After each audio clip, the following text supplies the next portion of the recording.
Hello, నేను మీ CS రావు. చంద్రబాబు గారిని నిరాధారమైనటువంటి ఆరోపణలతోటి Rajahmundry central జైలుకి పంపించారు ఆ రోజున జగన్మోహన్ రెడ్డి గారి ప్రభుత్వం.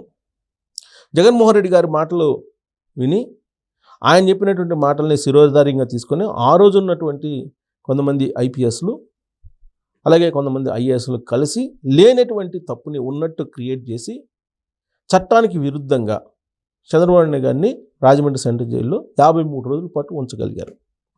అయితే ఆ 53 రోజుల పాటు ఏం జరిగింది అక్కడ రాజమండ్రి సెంట్రల్ జైల్లో ఆయన ఉన్నటువంటి బ్యారక్లో ఏం జరిగింది అనే దాని మీద ఇప్పుడు రకరకాలుగా మాట్లాడుకుంటూ ఉన్నారు.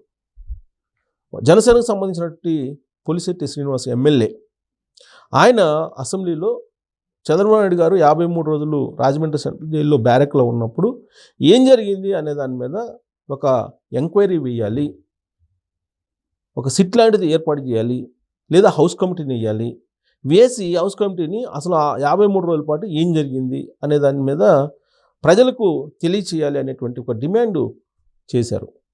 అయితే అసెంబ్లీ అయితే తీర్మానం చేయలేదు కానీ కమిటీ వేయాలని, బట్ ఆయన డిమాండ్ మాత్రం సహేతుకమైనది, సరైనది అనేటువంటిది భావించాలి. ఎందుకనంటే చంద్రబాబు నాయుడు గారు జైలుకి వెళ్ళిన తర్వాత, జైలుకి పంపించిన తర్వాత చంద్రబాబు నాయుడు గారిని అక్కడ ఉండేటువంటి పరిస్థితులు చూసిన తర్వాత, అక్కడ ఉండేటువంటి కదలికలు, అక్కడ ఉండేటువంటి పరిస్థితులు అన్నీ చూసిన తర్వాత తనకు ప్రాణహాని ఉంది అని చెప్పి చంద్రబాబు నాయుడు గారు భావించారు.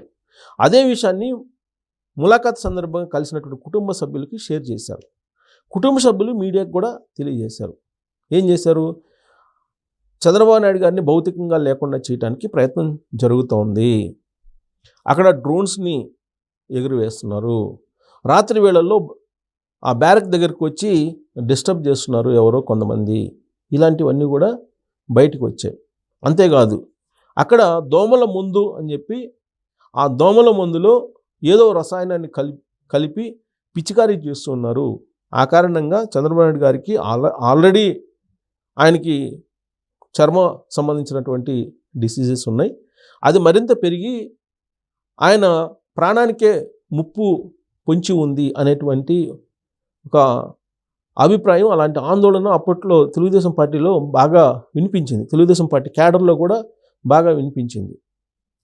ఇదంతా ఒక ఎత్తు అయితే, అసలు చంద్రబాబు నాయుడు గారు సెల్లో, అంటే జైల్లో ఉండేటువంటి సెల్లో బ్యారక్లో ఏం చేస్తున్నారు అనేది చూసి ఆనందించారు పార్టీలో ఉండేటువంటి, వైఎస్ఆర్ కాంగ్రెస్ పార్టీలో ఉండేటువంటి కీలకమైన లీడర్లు, అలాగే ఆ రోజున ప్రభుత్వంలో ఉండేటువంటి కీలకమైనటువంటి ముఖ్యమైనటువంటి లీడరు. అందుకోసం సీసీ కెమెరాలను ఒక మొబైల్కి కనెక్ట్ చేసి ఆ లింక్ని ఆ ముఖ్యనేతకి ఇచ్చారు.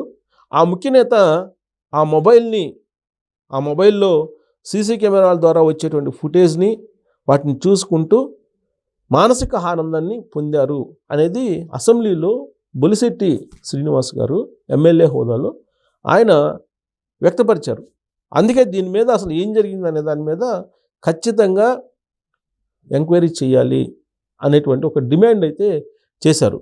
ఇప్పటివరకు ఎంక్వైరీ వేయాలా వేయకూడదా, వేస్తారా అనే దాని మీద క్లారిటీ అయితే లేదు, కానీ ఆయన చేసినటువంటి డిమాండ్ అయితే సహేతుకమైనది.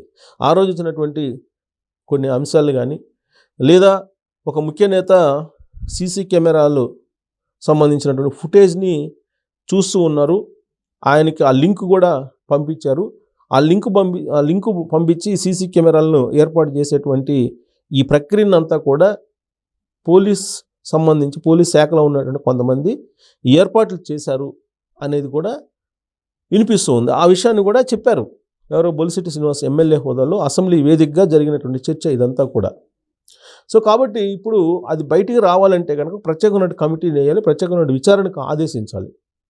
ఆదేశిస్తే కనుక అసలు ఆ 53 రోజుల పాటు ఏం జరిగింది జైల్లో, నిజంగానే సీసీ కెమెరాల ద్వారా ఆ సీసీ కెమెరాల ఫుటేజ్ని ఆ సీసీ కెమెరాలకు మొబైల్ కనెక్ట్ ఎవరికి చేశారు, ఏ మొబైల్కి చేశారు, ఆ మొబైల్ ఎవరిది, ఆ మొబైల్ను ఇప్పుడు కనుక గూగుల్ టేక్అవుట్ ద్వారా కనుక చెక్ చేస్తే ఆ మొబైలు ఏ ప్లేస్లో ఉంది, ఎక్కడుంది, ఏ సమయంలో ఏ తేదీన ఎక్కడుంది అనేది డెఫినెట్గా కనుక్కోవడానికి అవకాశం ఉంది.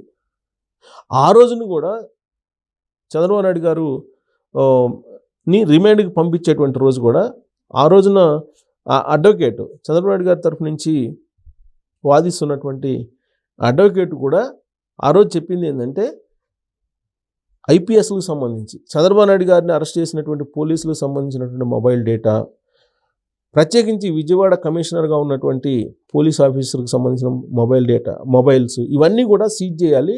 ఆ రోజున అసలు వీళ్ళందరూ ఎవరితోటి మాట్లాడారు అనేది కావాలి అని చెప్పేసి ఆ రోజున చంద్రబాబు నాయుడు గారి తరఫున వాదించినటువంటి అడ్వకేట్ చేసినటువంటి డిమాండ్. సో లూత్రా చేసినటువంటి డిమాండ్, అడ్వకేట్ లూత్రా చేసినటువంటి డిమాండ్, ఆ డిమాండ్ తోటి చాలా వరకు సంచేషణ వెళ్ళింది ఆ రోజున. ఎందుకంటే చంద్రబాబు నాయుడు గారిని అరెస్ట్ చేయటం నంద్యాల నుంచి రోడ్డు మార్గంలో ఆయన్ని తీసుకురావటం, ఆ రైతులు మొత్తం సిఐడి ఆఫీస్లో ఉండటం, సిఐడి ఆఫీస్లో ఉంచి విచారించిన తర్వాత కోర్టులో ప్రొడ్యూస్ చేయటం, కోర్టులో మరుసటి రోజు నైట్ వరకు విచారణలు సాగటం, ఈ మొత్తం ప్రక్రియకు సంబంధించి ఎవరితోట మాట్లాడుతున్నారు అనేది అప్పట్లో వచ్చినటువంటి ఒక అనుమానం. అంటే ఇక్కడ ఉండేటువంటి పోలీస్ ఆఫీసర్లు కొంతమంది ప్రభుత్వంలో ఉండేటువంటి ముఖ్య నేతలతో టచ్లో ఉన్నారు అనేటువంటి అనుమానం వచ్చింది. అందుకే సిద్ధార్థ లూథ్రా ఏం చెప్పారంటే విజయవాడ పోలీస్ కమిషనర్కి సంబంధించినటువంటి మొబైల్ డేటా, అలాగే ఇతర పోలీసులు అది అరెస్ట్ చేసి చంద్రబాబు నాయుడు గారిని తీసుకొచ్చినటువంటి పోలీసుల ఆ మొబైల్ ఇవన్నిటిని కూడా సీజ్ చేయాలని చెప్పి డిమాండ్ చేశారు. అవి కనుక సీజ్ చేసి ఎంక్వైరీ చేసినట్టయితే కనుక ఆ 2 days ఎవరితో టచ్లో ఉన్నారు, అసలు చంద్రబాబు నాయుడు గారు అరెస్ట్ వెనక ఏం జరిగింది అనేది బయటికి వచ్చి ఉండేది. ఇదంతా కూడా నిరాధారమైనటువంటి ఆరోపణలతోటి కుట్రపూరితంగా చంద్రబాబు నాయుడు గారిని అరెస్ట్ చేసినటువంటి ఎపిసోడ్ కింద తేలేటువంటి అవకాశం ఉంది. అందుకే సిద్ధార్థ లూథ్రా అప్పుడు ఆ డిమాండ్ కూడా చేశారు. ఆ తర్వాత ఆయన రాజమండ్రి సెంట్రల్ జైలుకి వెళ్ళిన తర్వాత రాజమండ్రి సెంట్రల్ జైలుకి వెళ్ళడానికి ముందే ఆ సెంట్రల్ జైలుకి సంబంధించినటువంటి బ్యారెక్లో ఒక బ్యారెక్ని మొత్తానికి ఆ సెల్ని మొత్తాన్ని కూడా క్లీన్ చేసేసి రంగులేసి సిద్ధంగా ఉంచారు అని. అంటే ముందే రాజమండ్రి సెంట్రల్ జైలుకి ఆయన్ని తరలించడానికి ఏర్పాట్లు చేశారు. తరలించి ఒక జైల్లో ఒక రూమ్లో పెట్టడానికి ఆ రూము రెడీగా చేశారు. దానికి సున్నాలు కొట్టి అన్ని ఏర్పాట్లు చేశారు. అప్పటికే సీసీ కెమెరాలు అన్నీ ఏర్పాటు చేశారు. చంద్రబాబు నాయుడు గారు అక్కడ ఎలా ఉంటున్నారు, ఏ విధంగా ఉంటున్నారు, వీటన్నింటిని అబ్జర్వ్ చేయడానికి సీసీ కెమెరాలు పెట్టి ఆ సీసీ కెమెరాలకు సంబంధించిన లింకు ప్రభుత్వంలో ఉన్నటువంటి ముఖ్య నేతకి ఇచ్చారు.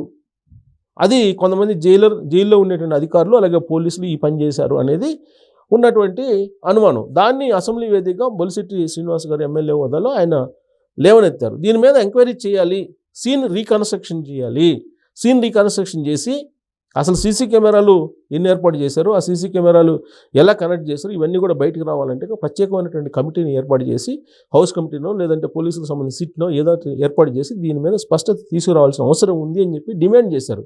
సో కాబట్టి చంద్రబాబు నాయుడు గారు రాజమండ్రి సెంట్రల్ జైలుకి సంబంధించినట్టు 53 రోజుల ఎపిసోడ్ ఏం జరిగింది అనేది తెలుసుకోవాలంటే కమిటీ వేయాలా, విచారణ ప్రత్యేకంగా చేయాల్సిన అవసరం ఉందా, అసలు సీసీ కెమెరాలు నిజంగానే లింకులు ముఖ్య నేతకి అందేలా ఎవరు సహకరించారు అనేది బయటికి రావాల్సిన పరిస్థితి ఉన్నటువంటి క్రమంలో కమిటీ వేయాలా అవసరం లేదా, ఆ ఎపిసోడ్ని ఇక అందరితో క్లోజ్ చేయాలా అనే దాని మీద కామెంట్ రూపంలో మీ అభిప్రాయాన్ని తెలియజేయండి.